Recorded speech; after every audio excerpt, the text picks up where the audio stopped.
ಎಲ್ಲದಕ್ಕೂ ಸಮಜಾಯಿಸಿ ಕೊಟ್ಟಿದ್ದೀನಿ.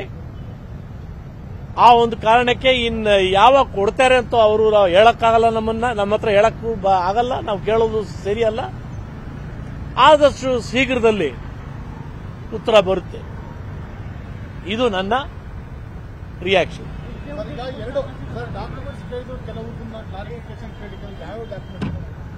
ಅದು ಲಾಸ್ಟ್ ಟೈಮ್ ಕೇಳಿದ್ರು, ಮೊದಲನೇ ಬಾರಿ ನಾನು ಬಂದಾಗ. ಅದು ಆವತ್ತು ರಾತ್ರಿ ಸಾಯಂಕಾಲ ನಾನು ಇಮಿಡಿಯೇಟ್ಲಿ ತಂದು ಕೊಟ್ಟೆ. ಅದನ್ನ ಕ್ಯಾಬಿನೆಟ್ ಅಲ್ಲೂ ನೋಡಿದ್ದಾರೆ, ಅದ್ರ ಬಗ್ಗೆ ಮಾತಾಡಿದ್ದಾರೆ. ಆಮೇಲೆ 2 ದಿನ ಬಿಟ್ಟು ಇನ್ನು ಕೆಲವು ಡಾಕ್ಯುಮೆಂಟ್ಸ್ ಇಮಿಡಿಯೇಟ್ ಆಗಿ ಅವಶ್ಯಕತೆ ಇಲ್ದಿದ್ದನ್ನ ನಾನು ತಗೊಂಡ್ಬಂದು ಕೊಟ್ಟಿದ್ದೀನಿ. ಅದು ಆಲೈಸಿದ್ದಾರೆ. ಏನ್ ಬೇಕಾಗಿಲ್ಲ, ಏನ್ ಕ್ಲಾರಿಫಿಕೇಶನ್ ನಮ್ಮ ಬಗ್ಗೆ ಮಾಡೋ ಆಪಾದನೆ ಏನು ಅಂತ. ಅದು ಸಾಮಾನ್ಯವಾಗಿ ನೀವೇ ಆದ್ರೂ ಸರಿ, ಅವರೇ ಆದ್ರೂ ಸರಿ.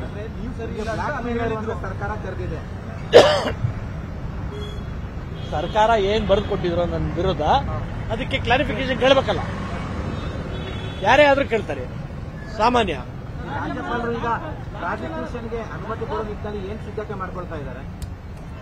ಆ ಸಿದ್ಧತೆ ನಮಗೆ ಹೇಳ್ತಾರ? ನೀವಲ್ಲಿದ್ರೆ ಹೇಳ್ತೀರಾ?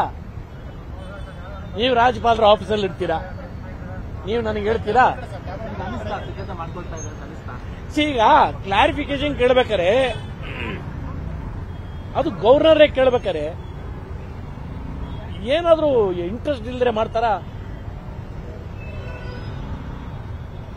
ನಾವು ಈ ಒಂದು ಕೇಸನ್ನು ತಗೊಂಡು ಅವ್ರು ನೋಟಿಸ್ ಕಳಿಸಿದ್ದಾರೆ. ಅದು ಗಂಭೀರ. ಅದು ನೋಟಿಸ್ ಕಳಿಸೋದು ಸಿಂಪಲ್ ಅಲ್ಲ. ನೋಟಿಸ್ ಕೊಟ್ಟ ಮೇಲೆ ಆ ಇಶ್ಯೂ ಅಲ್ಲಿ ಕ್ಲಾರಿಫಿಕೇಶನ್ ಕೇಳೋದ್ರಲ್ಲಿ ಏನ್ ತಪ್ಪಿದೆ? ಹೇಳಿದ್ದಾರೆ, ಅದನ್ನ ನೀಡಿದ್ದೀವಿ.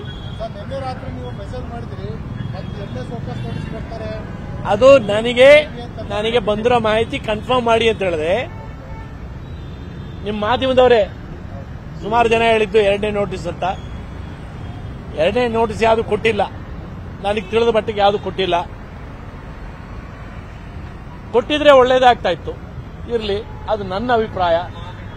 ಅವ್ರಿಗೇನು ಡಿಸೈಡ್ ಮಾಡಬೇಕು ಅವ್ರು ಮಾಡ್ತಾರೆ. ಇಷ್ಟು ಇವತ್ತು ನಡೆದಿರೋದು. ಆ ವಿವರಗಳನ್ನ ಹೇಳಿ ಬಂದಿದ್ದೀನಿ. ಕಾದು ನೋಡೋಣ, ವೆಯ್ಟ್ ಮಾಡೋಣ. ನಾನು ವೆಯ್ಟ್ ಮಾಡ್ತೀನಿ, ನೀವು ವೆಯ್ಟ್ ಮಾಡಿ.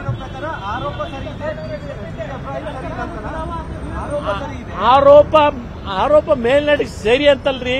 ಈಗ ನನ್ನ ಆರೋಪಕ್ಕೆ ಮೊನ್ನೆ ಕುಮಾರಸ್ವಾಮಿ ಅವರು, ಪ್ರಹ್ಲಾದ್ ಜೋಶಿ ಅವರು ಮಾತಾಡಿದಾಗ ಏನ್ ಹೇಳಿದ್ರು ವೇದಿಕೆ ಮೇಲೆ? ಹೊಸದು ಯಾವ್ದು ಇಲ್ಲಲ್ಲ, ಹೊಸದ್ ಸೃಷ್ಟಿ ಮಾಡಬೇಕು. ಹೋದ್ಸಲಿ ನಾ ತಪ್ಪು ಮಾಡ್ಬಿಟ್ಟೆ, ನೈಸ್ ಕೇಸ್ ಹಾಕಿದಾಗ ನಾ ತಪ್ಪು ಮಾಡಿದೆ. ಕ್ಲೋಸ್ ಆಗಿದ್ದನ್ನ ಓಪನ್ ಮಾಡಿಸಿದ್ರು, ನಮಗ್ ಗೊತ್ತಿಲ್ದಿರಾ.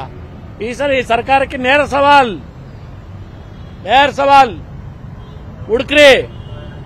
ಹುಡ್ಕಕ್ಕಾಗಿದ್ರೆ ಕೇಳ್ರಿ, ಹೆಂಗ್ ಹುಡುಕ್ಬೇಕು ಅಂತ ನಾನು ಹೇಳ್ಕೊಡ್ತೀನಿ ಸರ್ಕಾರಕ್ಕೆ. Ready for anything. ಕನ್ನಡಿಗರ ನೆಚ್ಚಿನ ನ್ಯೂಸ್ 18 ಕನ್ನಡ ಈಗ ವಾಟ್ಸ್ಆಪ್ನಲ್ಲೂ ಲಭ್ಯ.